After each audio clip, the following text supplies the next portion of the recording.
আমার কাছে আসলে একদম প্রপার তথ্য ছিল যে এনসিপির উপর কে বা কারা কিভাবে কখন আক্রমণটা। আমি শামীম হাসান, আমি সাবেক পুলিশ কর্মচারী, এএসআই ছিলাম, গোপালগঞ্জে দীর্ঘদিন কর্মরত ছিলাম, সেটা 8 থেকে 10 বছর হবে। আর আওয়ামী লীগ সন্ত্রাস কি বলছে আসলে ওদিকে একটু নজর না দিয়ে আপনারা একটু আমার কথার দিকে একটু নজর দিবেন দয়া করে। ওরা গুজব ছড়াবে, ওরা আসলে বিভ্রান্তি ছড়াবে, আপনাদের উচিত হবে আমি মজলুম হিসেবে আমার কথাগুলো মানুষের ভিতর ছড়িয়ে দেওয়া। এনসিপির যে সমাবেশটা হচ্ছিল দীর্ঘ দিন ধরেই ওরা জানতো যে এনসিপির সমাবেশটা হবে এবং সেটাকে কেন্দ্র করে ওখানে একটা হামলা হবে, এটা বাচ্চা বাচ্চা ছেলেরাও জানতো। যার একটু বুদ্ধি আছে সেই জানবে যে আসলে গোপালগঞ্জের মতো জায়গায় গিয়ে কেউ মুজিববাদ মুর্দাবাদ স্লোগান দেবে আর সেখান থেকে সুস্থ হয়ে ফিরে আসবে, এরকম আসলে কোনো সিচুয়েশন ছিল না। তো আমি যখন জানতে পারি যে তাদের উপর হামলা হবে এবং পুলিশের কতিপয় সদস্য অথবা দু একজন সদস্য এই বিষয়গুলো জানে, এনসিপির জেলা পর্যায়ের যারা নেতৃবৃন্দ ছিল তাদেরকে জানানো হয়েছে যে এখানে কোনো হামলা হবে না, সন্দেহটা তখনই আমার হয়। এবং আমি ঘটনাস্থলে যেদিন যাই, আপনারা গণমাধ্যমের যারাই ছিলেন দেখছিলেন যে পুলিশ আসলে খুব ইনঅ্যাক্টিভ ছিল।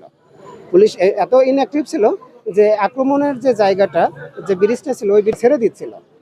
তখন একটু বেশি দানা বাঁধে এবং আমি তখন একটা প্রতিশ্রুতি নিয়েই ফেলি যে এনসিপি নেতৃবৃন্দ আসলে যেন সেনাবাহিনী যতক্ষণ না এখানে আসতেছে ততক্ষণ পর্যন্ত আসলে আমি তাদেরকে একটু প্রোটেক্ট করার কিংবা তাদের করার চেষ্টা করব।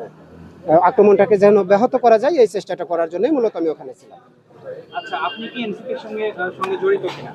আমি আসলে বিপ্লবের সাথে জড়িত, আমি এনসিপির সাথে জড়িত না। তখন এনসিপির কেন্দ্রীয় নেতৃবৃন্দ সারা বাংলাদেশে মার্চ করতেছিল, আপনারা জানেন। এখনো হয়তো তারা ব্যস্ত আছেন। আপনারা যদি একটু এই মেসেজটা তাদের কাছে পৌঁছে দেন। আমি আসলে কোনো রাজনৈতিক সাথে জড়িত হতে চাই না। এই কথা শুনলে অনেকে মনে করবে যে আমি হয়তো একটা পদবি নিতে চাচ্ছি কিংবা রাজনীতির সাথে জড়িত হতে চাচ্ছি। আমি আপনাদেরকে এই বিষয়টা নিশ্চিত করতেছি, আমি রাজনীতি কখনো বুঝি নাই, করি নাই, আর ভবিষ্যতে রাজনীতিতে যাওয়ারও আমার কোনো ইচ্ছা নেই। ওই দিন কেন ছিলেন? আসলে আমি জানতাম যে ওখানে একটা আক্রমণ হবে। আর আপনিও যদি মনে করেন যে আসলে যারা বিপ্লবে একদম নেতৃত্বস্থানীয় ছিল তারা গোপালগঞ্জে গিয়ে তারা শহীদ হয়ে ফিরবে কিংবা লাশ হয়ে ফিরবে, আমার মনে হয় আপনিও একজন সাধারণ মানুষ হিসেবে হলেও তাদের সামনে বুক পেতে দাঁড়াতেন যদি আপনার বিপ্লবের প্রতি, শহীদদের প্রতি বিন্দুমাত্র ভালোবাসা থাকে। জি, আমার একদম টেকনাফ থেকে ঢাকা পর্যন্ত, ঢাকা থেকে কক্সবাজার পর্যন্ত আমার চাকরির সুবাদে, দীর্ঘদিনের মাঠ পর্যায়ের চাকরির সুবাদে, দেখেন আমি তো আসলে কনস্টেবলে ভর্তি হয়ে এসআই পর্যন্ত ছিলাম, র্যাবে দীর্ঘদিন চাকরি করছি, ডিবিডিএসবিতে চাকরি করছি। আমার কাছে আসলে একদম প্রপার তথ্য ছিল যে এনসিপির উপর কে বা কারা কিভাবে কখন আক্রমণটা করতে পারে। আচ্ছা, আমরা দেখেছিলাম আপনি একদম সামনে বসেছিলেন এবং পরবর্তীতে যখন হামলা হয় আপনিও ছুটে যান এবং সবশেষ তার পরের দিন সম্ভবত আপনি কি ফেসবুক লাইভও করেছেন, আমরা দেখেছি। তো কি ধরনের হুমকি পেয়েছেন বা ভয়ভীতি দেখানো হয়েছে?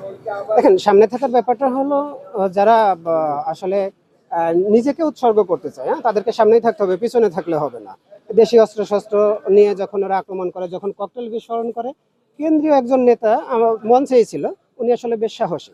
আমি আসলে চাচ্ছিলাম যে তাকে যেন মোটামুটি প্রোটেক্ট করা যায়। অনেকেই সেখানে ছিল না তখন যখন ককটেল বিস্ফোরণ হয় দেশীয় অস্ত্রশস্ত্র নিয়ে।